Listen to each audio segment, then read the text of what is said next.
stripper and a comedian is great because I've been stripping for 10 years. And when I started doing comedy like 3 years ago, my parents weren't really that disappointed. Nah, it's great. And it changes your perspective. They say to get over your fear of public speaking, you just picture the audience in their underwear. Yeah. For me to feel more confident, I picture myself in underwear. Yeah, and looking around the room, some of you are doing the same thing right now. Yep. Yep, okay, yeah.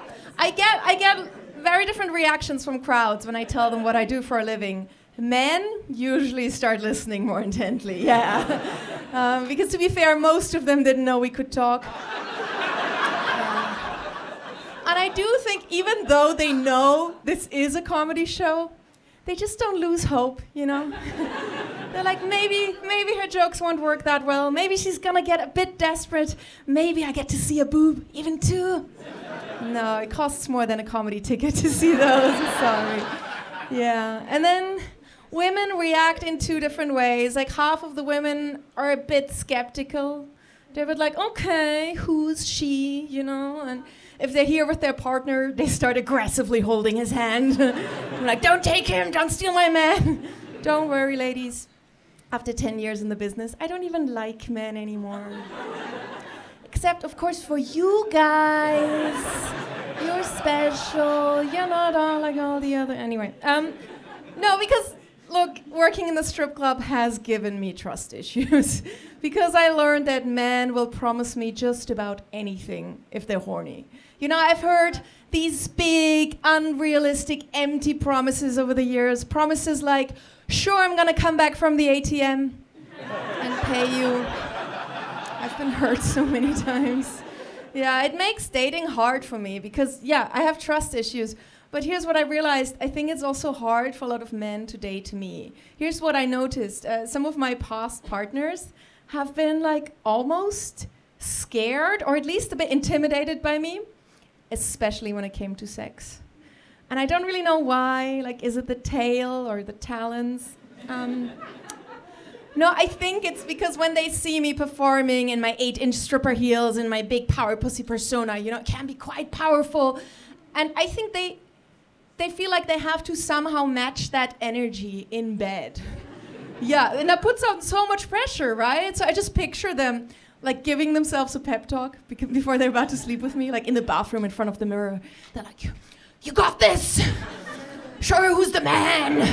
You better bring a fucking A game. And then they like slap themselves in the face. And meanwhile, I'm over here thinking, hello, wrong face, dude. I'm right here. Give me a cheer if you're kinky. That joke was for you. And then, like, the other part of the female audience reacts differently. They're like, oh my God, I want to be a stripper too. It sounds so fun.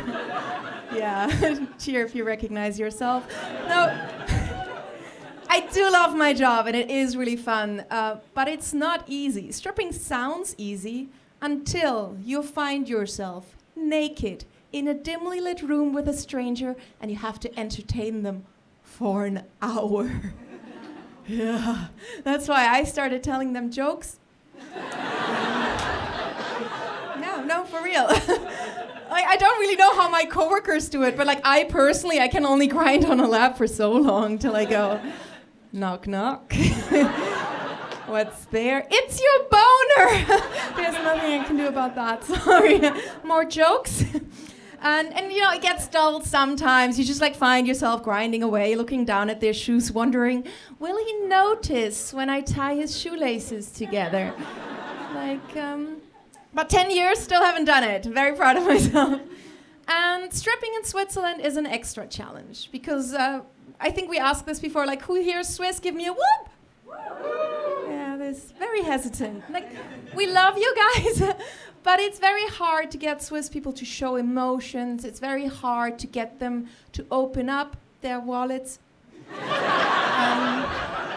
Yeah, I truly believe that part of the reason Swiss people have so much money is because they never make it rain on strippers. But the other night at work, I gave a Swiss guy a lap dance, and he gave me a reaction that was like a 10 out of 10 on the Swiss enthusiasm scale. It was so cool. This really happened. I want to tell you guys what happened. So I was dancing for him, and you can just pretend to be him. No reaction, perfect. And I thought he was having a good time. It was kind of hard to tell, so I was like, okay, I'll do a little more, you know. So I took my panties off, and then I gracefully lowered myself down to the floor and did a very sexy pose, showing him a good view of my personality. And he looked at me, and I looked up to him, and he went like this, tip top. Yeah.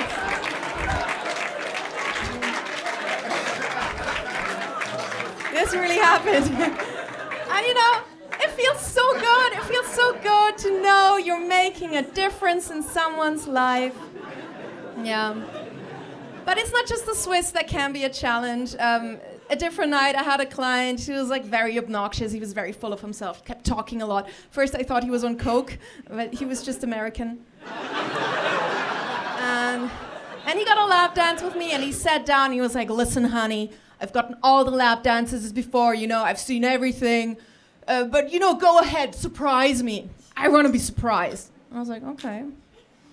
Not the most charming intro, but I like a good challenge. So I was like, all right. So I danced for him. I did my normal stuff, got naked. And then towards the end of the dance, I was like, are you ready for your surprise? And he was like, yeah.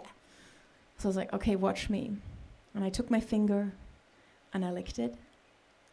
And then I very slowly stuck it all the way up my nose. Yeah. No, he did not like that. But he was surprised. Yeah, well, what do we learn from that? Be careful what you wish for. I get weird conversations too sometimes. The other night someone asked me while I was working in the strip club, he was like, why do you work here? Why don't you get like a real job and work at McDonald's like a normal girl? Yeah, wow, exactly. And I thought about it and I think it's so stupid, right? Why should I work at McDonald's and sell Happy Meals when I can be the Happy Meal? Sometimes there's even a toy inside. Yeah. No, but this whole idea that stripping isn't a real job, I think it's so dumb because especially since when I get booked to do like a bachelor party or something, I get booked to come dressed up as someone who has like a very respectable profession. Like they book me to come dressed up as a policewoman or a nurse or a cow. And I wondered why that is. And I think it's just that we as a society, it really turns us on, like this idea that underneath the uniform, there's just a real dirty slut with no morals. Yeah, that's hot. And it really explains why I never get booked to come dressed up as a politician. So my dad follows me on Instagram, which is awkward when I think about it for too long because that's where I advertise my OnlyFans.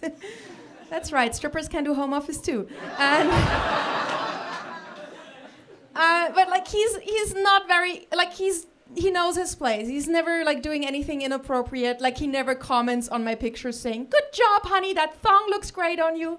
Never does that. And he only likes the pictures where I'm wearing pants. So I get about 2 likes from him per year. And I think he just wants to be supportive, you know? He just wants to show up for me. And I'm thinking, Dad, it's really great that you're like showing me attention, but you're about 25 years too late. I already am a stripper. Yeah, but it got me thinking, what would happen if I ever met my dad at work? Yeah, that's like the worst case scenario. Imagine like dancing up on the pole and in he walks. What do you do? And I figured it out. I think I would just walk up to him and be like, hey, listen, hi. I know you're my dad, but for $500, you could be my daddy.